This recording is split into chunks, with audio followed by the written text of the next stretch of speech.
नमस्कार दोस्तों, आज हम लोगों को डायनामिक कपिंग के बारे में जानकारी देंगे जो मसल्स में पेन, टाइटनेस हो, ब्लड सप्लाई कम हो, इन सब में फ़ायदेमंद है। दोस्तों, कैसे होता है डायनामिक कपिंग आप लोग ध्यान से देखेंगे।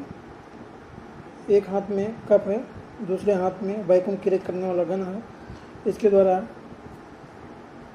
वैक्यूम क्रिएट किया जाता है और कप को डायनामिक यानी मूव किया जाता है, जिससे वैक्यूम क्रिएट होता रहता है साथ में और कप को मूव करते रहते हैं। इसमें बॉडी लोशन या ऑयल, मॉइस्चर ऑयल को यूज कर सकते हैं। ये बहुत ही ज़्यादा फ़ायदेमंद है। मसल्स को रिलैक्स करता है, मसल्स में पेन ख़त्म करता है, ब्लड